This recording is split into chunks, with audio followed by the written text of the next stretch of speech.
নমস্কার বন্ধুরা, সবাই কেমন আছেন? আশা করি সবাই খুব ভালো আছেন আর আমিও খুব ভালো আছি। আরেকটি নতুন ভিডিও নিয়ে চলে এলাম আপনাদের কাছে। যারা আমার আগের ভিডিওটা দেখেছিলেন তারা দেখেছিলেন আমার বাপের বাড়ির জন্য রওনা দিয়েছিলাম। তো এই ভিডিওটাতে দেখুন আমরা পৌঁছে গেছি আলটিমেট। তো এবার রাস্তা দিয়ে যাচ্ছি, এবার বাড়ির দিকে ঢুকবো। মা গপুকে নিয়ে আগে আগে দৌড়ে দৌড়ে চলে যাচ্ছে আর আমরা মায়ের বেটি পিছনে পড়ে গেছি। তো বাড়ির দিকে ঢুকবো, হঠাৎ দেখছি পাশের বাড়ি একটা কুকুর ছিল। কুকুরটা এমন তেড়ে এসছে আমাদের মায়ের বাড়ির দিকে, আর আমার মায়ের তো গায়ের ওপরই পুরো উঠে গেছে। মায়ের তো ভয় লাগে না, কিন্তু আমি আর মেয়ে তো দাঁড়িয়ে পড়েছি, এগোই নি। কুকুরটাকে ঘরে ঢোকাবে তারপরে যাবো। আমার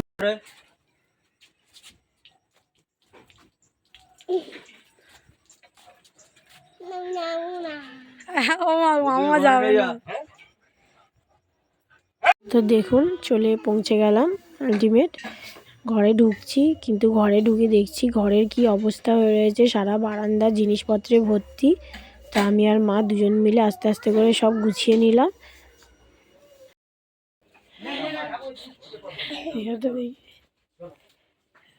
অনেক জায়গা।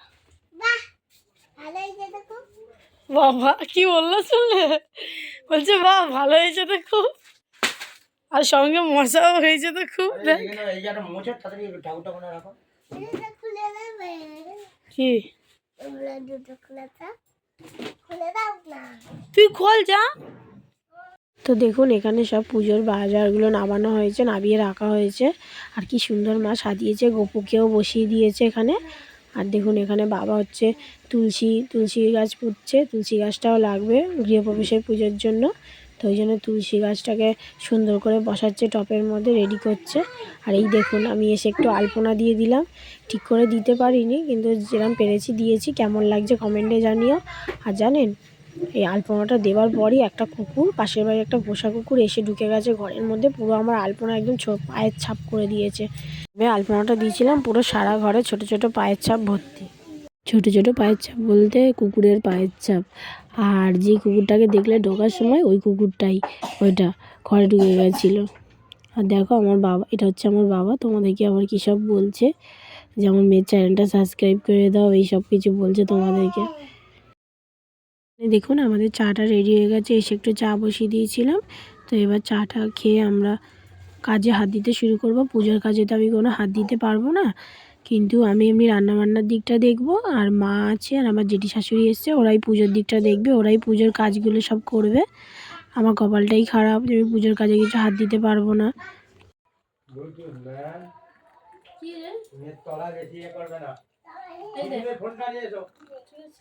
তো দেখো আমার মাকে শাড়ি পরে কেমন লাগছে।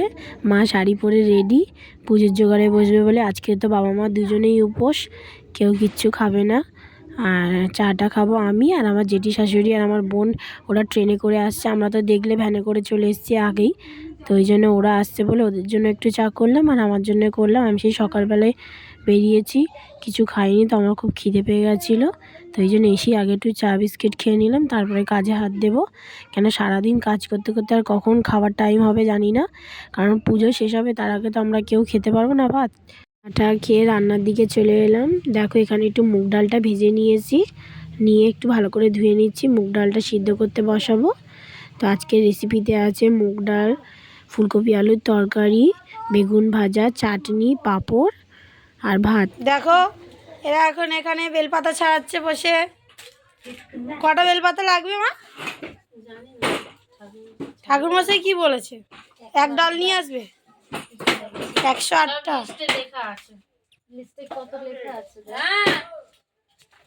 ওদিকে গিয়ে আমি বকবক করছি, আর এদিকে এসে দেখছি যে আমার ডাল টকবক করে ফুটছে। তো তাড়াতাড়ি করে এসে গাজাগুলো সব তুলে তুলে ফেলে দিলাম। আমার জানো তো প্রচণ্ড ঠান্ডা লেগে গেছে, আমি ঠিক করে ভয়েসও দিতে পারছি না।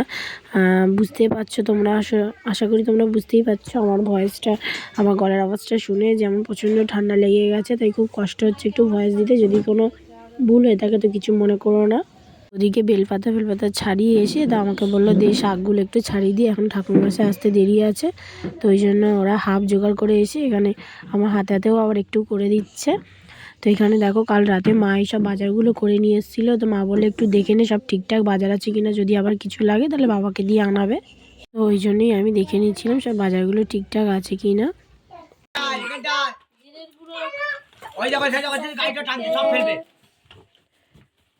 না দিচ্ছি না এখানে এখানে এখানে পাচ্ছি না এখানে। কি সাজাছো তোমরা? তুমি কি চাইছো? নাচো, একটু নাচো।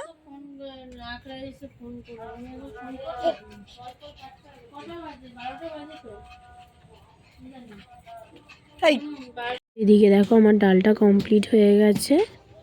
এবার আমি ফুলকপির তরকারিটা আর শাক ভাজাটা বসিয়ে দেবো। তো এই দেখো শাক ভাজাও হয়ে গেছে, চাটনি রেডি হয়ে গেছে। এখানে আমার গরম গরম ফুলকপি আলুর তরকারি রেডি হয়ে গেছে। তো চলুন আজকের ভিডিওটা এখানেই শেষ করলাম। যদি ভিডিওটি ভালো লেগে থাকে তো প্লিজ চ্যানেলটি সাবস্ক্রাইব করে দেবেন, যাতে পাশে থাকা বেল আইকনটি অবশ্যই টিপবেন, যাতে আমি নতুন কোনো ভিডিও ছাড়লে আপনাদের কাছে চলে যায়। আর দেখা হবে আরেকটি নতুন ভিডিওতে। সবাই সুস্থ থাকবেন, ভালো থাকবেন, টাটা সবাইকে।